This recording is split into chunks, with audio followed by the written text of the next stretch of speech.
জয় হিন্দ বন্ধুরা, আমি দীপঙ্কর মন্ডল। আপনারা দেখছেন নবান্ন নিমন্ত্রণ। আপনাদের সবাইকে স্বাগত। বন্ধুরা, বীরভূমের মোহাম্মদ বাজারে থানা এলাকার দেউচা বাস স্ট্যান্ডের কাছ থেকে মোহাম্মদ মিনার নামে একজনকে গ্রেপ্তার করেছে পুলিশ এবং তার বাড়ি থেকে 50 কোটি টাকারও বেশি সোনা এবং ক্যাশ টাকা মিলিয়ে 28.5 কোটি টাকা ক্যাশ এবং 15 কেজির বেশি সোনা এটা উদ্ধার হয়েছে।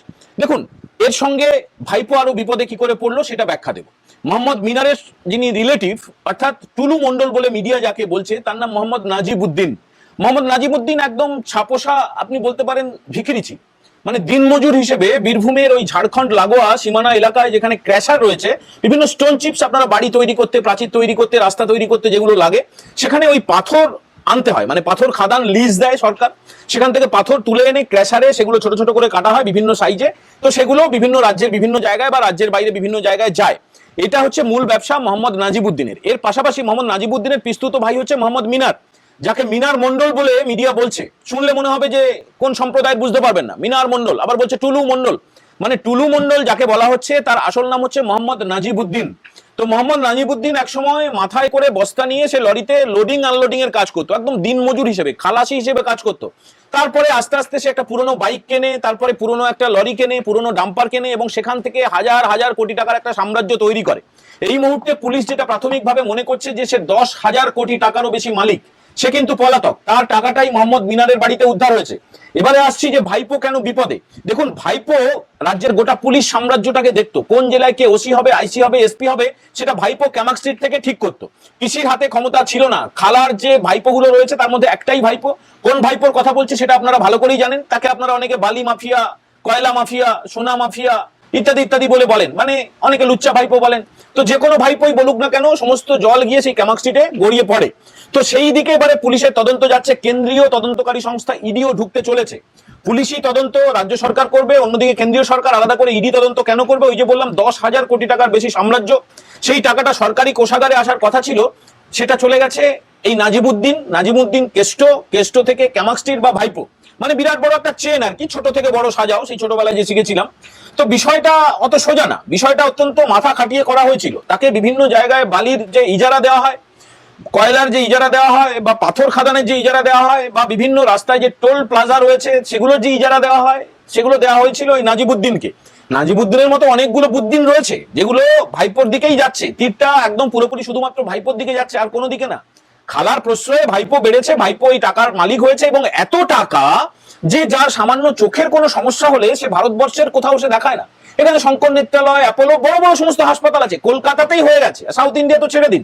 কিন্তু ভাইপোর একটা ঘামাচি হলে, ভাইপোর একটা ফুসকুড়ি হলে, তার নাকি আমেরিকায় চিকিৎসা করাতে যেতে হয়। আমেরিকা যায় না, দুবাই যায়, নাকি ফিনল্যান্ডে যায়, নাকি থাইল্যান্ডে যায়, নাকি ভানুয়াতু যায়, সেগুলো তো বড় রহস্য, সবই তদন্তের মধ্যে রয়েছে। ভাইপো এখন মরিয়া, তাকে বিদেশে যেতেই হবে। বিদেশে চলে গেলে পাখি ফুরুত, আর হয়তো ফিরবেও না। কলকাতা হাইকোর্ট পরিষ্কার করে বলে দিয়েছে যে আপনার চিকিৎসা যদি করতেই হয় তাহলে আপনি ভারতে করুন। কলকাতা হাইকোর্ট বিদেশ যাত্রার অনুমতি খারিজ করে দিয়েছে। ভাইপো এবার চলে গেছে সুপ্রিম কোর্টে।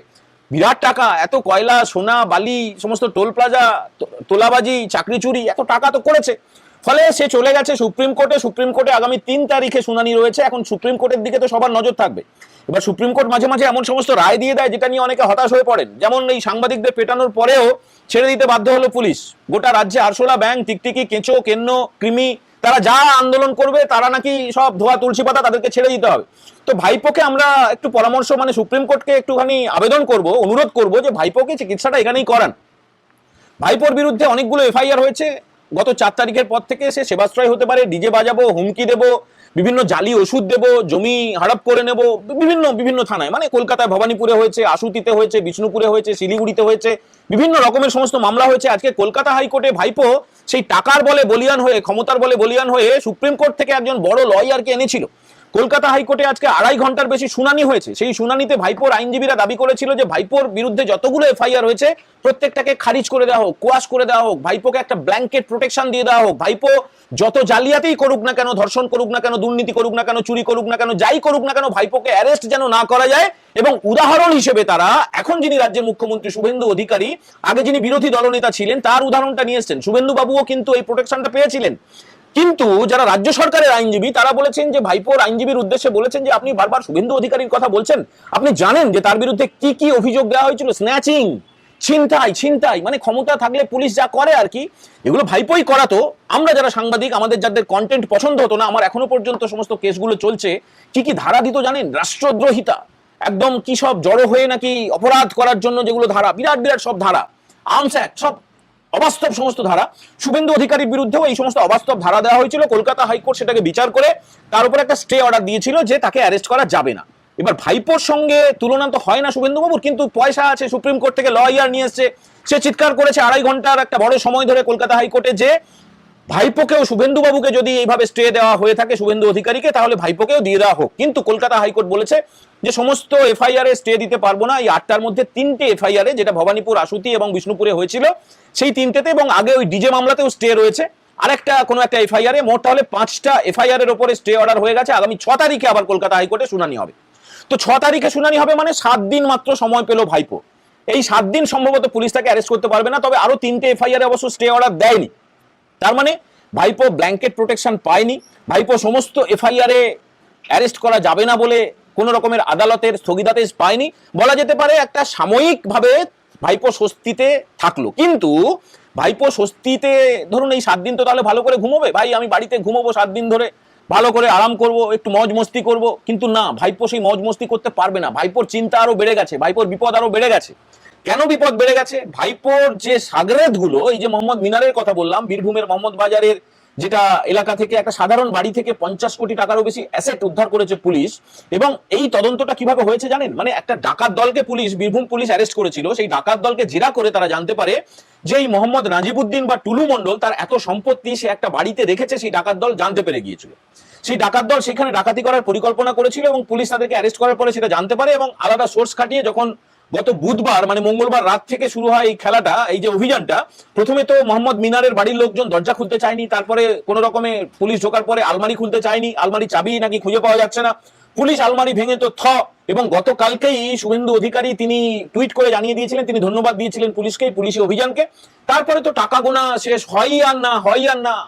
যখন 5 কোটি টাকা মতো গোনা হয়েছিল সেই সময়, আগের এপিসোডে আমরা বলেছিলাম, তারপরে দেখা গেল 28.5 কোটি টাকার ক্যাশ, 15 কেজির বেশি সোনা, সোনার বিস্কুট, সোনার বার ইত্যাদি ইত্যাদি। কোনো কোনো সোনার বিস্কুটে আবার কালো টেপ জড়ানো, সেগুলো স্মাগলিং হয়েছে কিনা, যেটা প্রাথমিকভাবে পুলিশ মনে করছে সিঙ্গাপুর, দুবাই এইসব জায়গা থেকে এগুলোকে আনা হয়েছে। এবং যেহেতু ওইসব জায়গায় তুলনায় একটুখানি দাম কম, সেই সোনাটা এখানে এনে বেশি দরে বিক্রি করে সেই টাকাটা সাদা করা, কালো টাকা সাদা করার খেলায় তো ওস্তাদ আমাদের এই ভাইপো। তো এই ভাইপোর সঙ্গে একদম পরিষ্কার যোগ ছিল, যোগ আছে এই মোহাম্মদ নাজিবুদ্দিনের, যাকে মিডিয়া টুলু মন্ডল করে বলছে। বোঝাই যাবে না যে সে কোন সম্প্রদায়ের, কিন্তু এটা পরিষ্কার নামটা আপনারা মনে রাখুন, মোহাম্মদ নাজিবুদ্দিন। মোহাম্মদ নাজিবুদ্দিন তো দিনমজুরের কাজ করতো, আগেই বললাম, মাথার উপরে বস্তা নিয়ে লোডিং আনলোডিং করতো। তারপরে আস্তে আস্তে করে তার সম্পত্তিটা একটুখানি দেখুন, আমরা ছবিতে দেখাচ্ছি স্প্লিট স্ক্রিন করে। সিউড়িতে একটা বাড়ি রয়েছে, সিউড়ির সুভাষপল্লী বলে একটা জায়গা রয়েছে, সেখানে তার বিরাট প্রাসাদোপম বাড়ি। এখন তৃণমূলের নেতা মানেই তার প্রাসাদোপম বাড়ি হবে এবং সে চোর হবে, ডাকাত হবে, দুর্নীতিগ্রস্ত হবে, সেটা দস্তুর। সেটা নিয়ে কোনো রকমের সন্দেহ নেই, সেটা নিয়ে কারো কোনো রকমের প্রশ্ন নেই। কিন্তু আমাদের এই আজকের এপিসোডের যেটা মূল বক্তব্য, যে ভাইপোর বিপদ কি করে বাড়লো। এবার ভাইপো তো চলে যাওয়ার চেষ্টা করছে আমেরিকা হয়ে। কোথায় চলে যাবে? এমন কোন দেশে চলে যাবে যার সঙ্গে ভারত সরকারের কোনো রকমের কোনো যোগ থাকবে না, খুব আরামে থাকবে। এর আগে বিনয় মিশ্র সহ তৃণমূলের একাধিক নেতা চলে গেছে। তৃণমূলের একাধিক নেতা কিন্তু পালানোর জন্য তাদের সব বস্তা বাঁধা হয়ে গেছে, ব্যাগপত্র রেডি হয়ে গেছে। কারণ এত টাকা থাকলে যা হয়, বিভিন্ন জায়গায় ফ্ল্যাট কেনা রয়েছে, বিদেশি ব্যাংকে টাকা রয়েছে, জমি রয়েছে, সম্পত্তি রয়েছে, ফলে তারা চলে যাবে, বাকি জীবনটা অ্যাশ করে কাটাবে। কিন্তু মুশকিলটা হয়ে গেছে যে সরকার এখন খুব কড়াভাবে সেই লোকগুলোর ভিসাটাকে মঞ্জুর করছে না। তাদেরকে যেতে হচ্ছে হাইকোর্টে বা স্থানীয় কোর্টে। কিন্তু বলছে কেন ভাই, কি কারণে যাবেন? বেশিরভাগ বলছে চিকিৎসার জন্য যাব। কিন্তু ভারতীয় চিকিৎসা ব্যবস্থা এখন এতটাই উন্নত যে অন্যান্য দেশ থেকে, প্রতিবেশী দেশ মানে নেপাল বলুন, শ্রীলঙ্কা বলুন, বাংলাদেশ বলুন, পাকিস্তান এখন বন্ধ আছে, তো আফগানিস্তান থেকে আসছে, বিভিন্ন দেশ থেকে তারা আসছে ভারতে চিকিৎসা করতে। আর ভারতের লোকেরা, ভারতের যারা তোলাবাজরা, তৃণমূলের লোকজন, তারা চলে যাবে অন্য জায়গায়, বিদেশে চলে যাবে।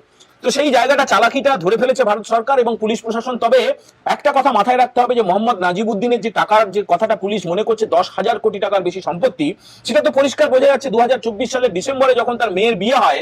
মেয়েটির নাম হচ্ছে সালমা, জামাইয়ের নাম তৌসিফ। 2024-এর 28 ডিসেম্বর বিয়ে হয়েছিল। সেই বিয়েতে বলিউড থেকে তারকাদেরকে আনা হয়েছিল, আসরানিকে, আফতাব সিদ্দাসানি, তারপরে সব বিখ্যাত আরবাজ খান, জারিন খান, তাদের সব আনা হয়েছিল। রাজ্যের পুলিশ প্রশাসনের মাতব্বরদের ডাকা হয়েছিল, রাজ্যের মিডিয়াদের মাতব্বরদের ডাকা হয়েছিল, মালিকদেরকে, যারা উঁচু পদে রয়েছে, চোর ফোটার বলি যাদেরকে। চোরপোটার কেন বলি? চোর আর রিপোর্টার যোগ করলে চোরপোটার, যারা এখন এই টুলু মন্ডল বলে লাফাচ্ছে, মানে আসল নামটা বলছে না, আসল নাম হচ্ছে মোহাম্মদ নাজিমউদ্দিন। মোহাম্মদ নাজিমউদ্দিন হচ্ছে কালপ্রিট, তার নামটা তো বলো ভাই ঠিক করে। তো তার বাড়ি, এত বড় বিলাসবহুল বাড়ি, এবং এই বিয়েতে খরচা হয়েছিল 150 কোটি টাকা। 150 কোটি টাকা। তৃণমূলের সব রাজ্য স্তরের নেতারা গিয়েছিল, তৃণমূলের জেলা স্তর তো ছেড়েই দিন, মানে বিরাট ব্যাপার। 25 বিঘে জায়গা নিয়ে একটা বাতানুকূল প্যান্ডেল তৈরি করা হয়েছিল সিউড়িতে, বীরভূমের সিউড়িতে 25 বিঘে। ভাবতে পারেন কত বড় প্যান্ডেল। দেশ বিদেশ থেকে অতিথিরা এসেছিল, ফেরেববাজির টাকা।